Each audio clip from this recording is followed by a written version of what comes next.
Hello, this is Eric Miskell with EMS Now. I'm at Productronica 2017, and I ran into an industry colleague that I thought would be interesting to speak with. This is Dieter Weiss with in4ma here in Germany. Dieter, welcome.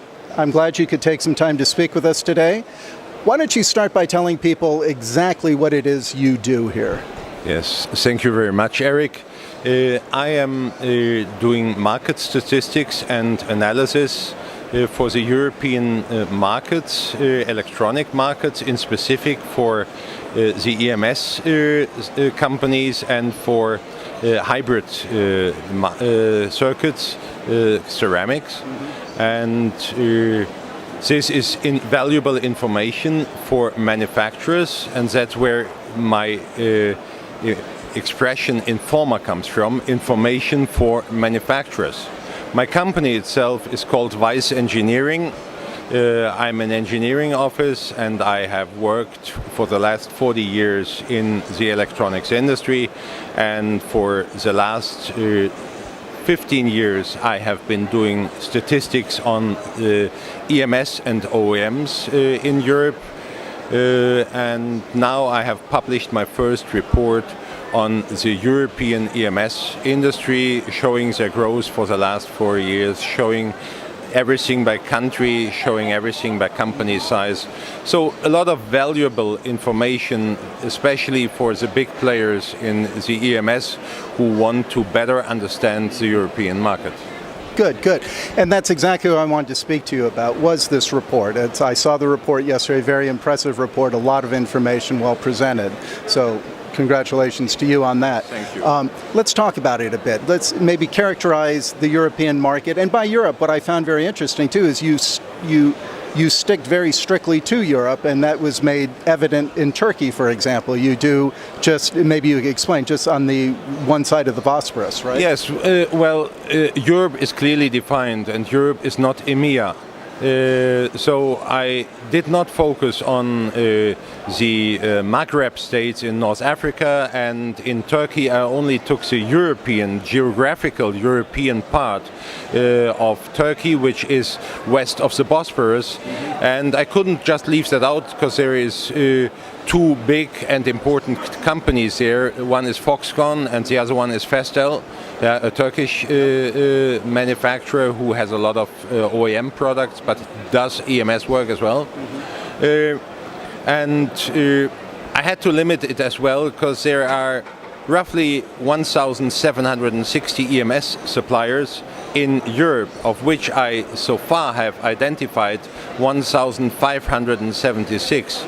And to me that is already a big number, and if you have to analyze their revenues, their manpower and everything like that, it's a big thing. And that is individual companies, not specific factories. Yes. It might be a little bit of a surprise, but in Europe it is possible to analyze even private companies, not just public companies. So if you know how, you can go into the official government company registers and you can look at the P&L and at the balance sheets of each company and analyze those. But that is for sure a lot of work.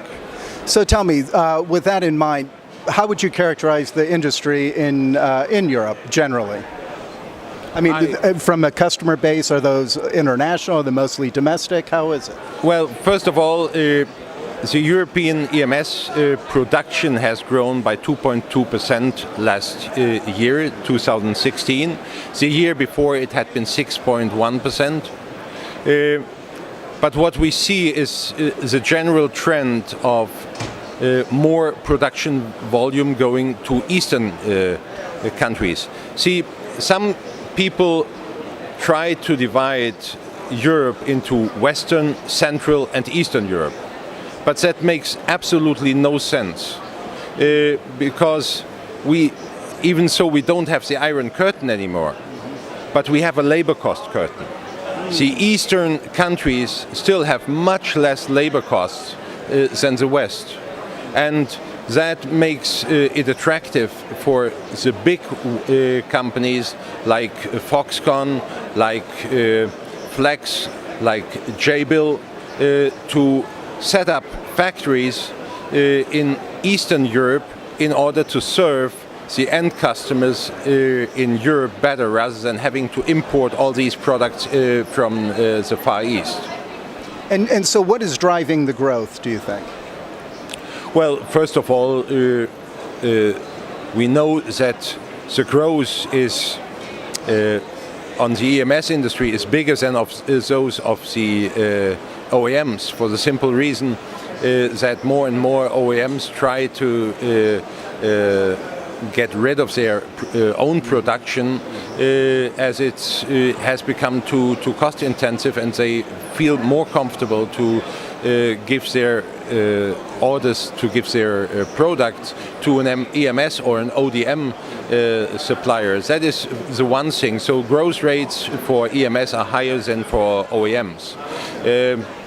And then specifically we see a lot of products moving from west to the east, and now already 2016 the EMS manufacturers have in the east have made higher revenues than in the west. It's now standing at 49.7 to 50.3%. Oh wow, east to west. Yeah.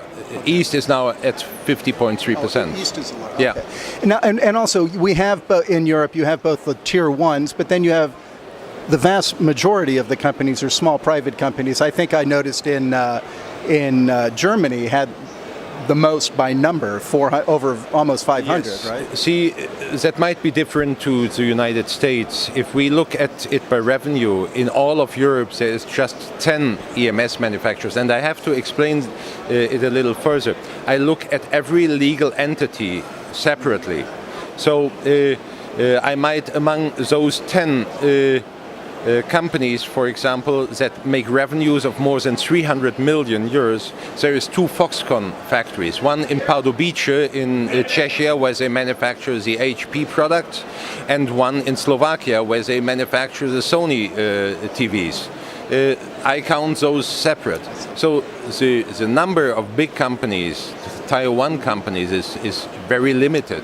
But we have, and that but their impact is very large. Oh yes, their impact is very large. If you just look at Foxconn, Jabil, and Flex, they make 35% of the all European revenues, and they make in the East they make 70% of all revenues. Yeah, okay. But they're much less small companies in the East than there are in the West. For example, in Germany we have 428 EMS manufacturers, and that is far too much.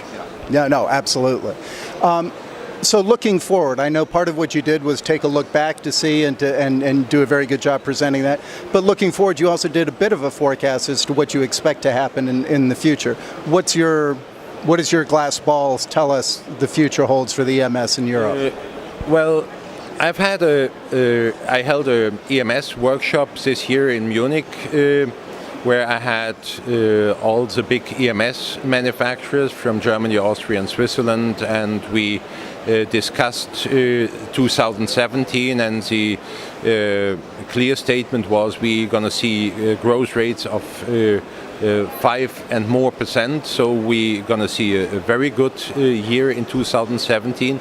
And as the order books are already filling up for 2018, we're going to see a very good market in Europe as well in 2018, and I'm pretty much sure this is going to continue in a similar way. On the other hand, if today Foxconn decides to transfer all of their products from Pardubice, from their factory over there, which is more than 4 billion in revenues, to somewhere outside Europe, all the European numbers collapse immediately. Yeah, so there is always a certain uncertainty. The Foxconn effect is definitely dominant in this industry. Mm-hmm. Listen, I could ask you questions for days, and it would be very enjoyable, but in the interest of time, we must end. But I will say to the audience, anybody interested in the work that you are doing, pleased to reach out to you. Yes. I think, having seen the report, it's a phenomenal report. I think it contributes great value. So thank you for the work you do, and thank you for taking the time today. Thank you, Eric. Thank you, sir.